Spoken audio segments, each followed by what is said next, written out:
Surely the Lord is in this place, and I did not know it.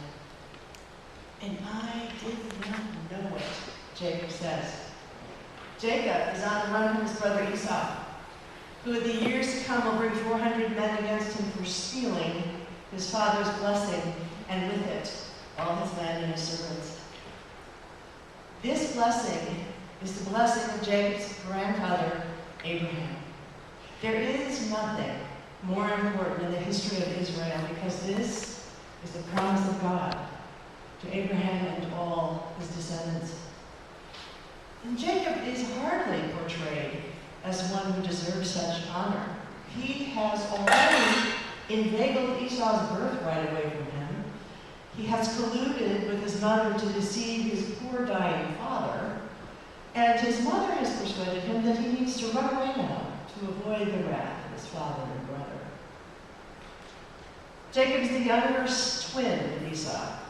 He's not fond of hunting and fighting, but he's beloved of his mother.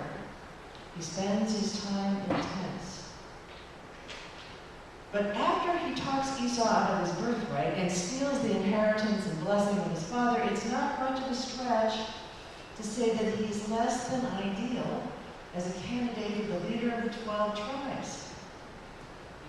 And we are meant to see this very human frailty, this willingness to deceive and steal and to be utterly unfaithful. We are meant to hear that in all its color and depth, because then comes the irony. Then comes the unpredictability and wonder of God. Deep in the soul of this man Jacob, there is a powerful portal. This portal, this window, opens itself up as he dreams there on that rocky ground in Bethel. And in this moment of vulnerability, there is that willingness to believe anything, which is only possible in dreams. God appears and speaks to Jacob. Now we see the dream is a window on heaven. The contrast between Jacob's desperation in this wild and rocky, deserted place, if we didn't know better, we might call it God-forsaken, and the appearance of God, the contrast between those two, could not be more surprising. And what God says is even more surprising to Jacob. God says God is with him now, God will stay with him, will help him, and will be with his sons and his grandsons and their descendants forever. God is with him now. God is not up in the sky or out in the hinterlands where the dragons are. God is with him. And Jacob sees a ladder as the connection between himself and God. And fortunately, there are angels on that ladder. Angels appear so that they can help people to take in what is happening when God is doing something completely unexpected. They are messengers, they are guardians, they are healers, yes, but first they appear to help us take in the absolute inscrutability of God.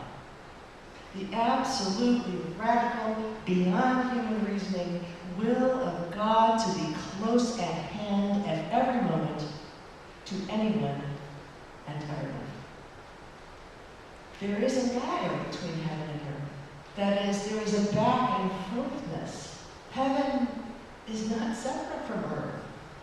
Jacob, the thief, the deceiver, can expect help today and every day from God. Jacob, the outcast, the fugitive, the banished, is in the immediate company of God now until the end of his days. Jacob's ladder has become a symbol of God's presence to the oppressed, God's promise to the oppressed. During the years of the Underground Railroad in this country, not only did the black slaves sing "We Are Climbing Jacob's Ladder," but they used a quilt pattern called Jacob's Ladder Lisa from this, to communicate to people using the Underground Railroad what was going on. They wrote messages in the ladder.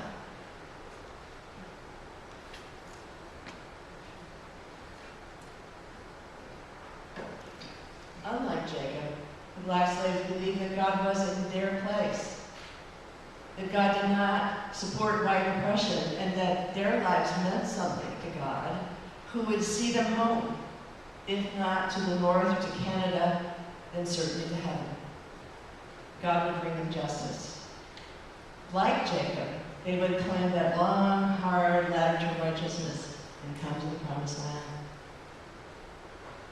And in Revelation, part of which we heard today, Michael the Archangel began it all by defeating Satan, the deceiver, in the war for heaven. And you may see that as a metaphor for the existence of evil on earth.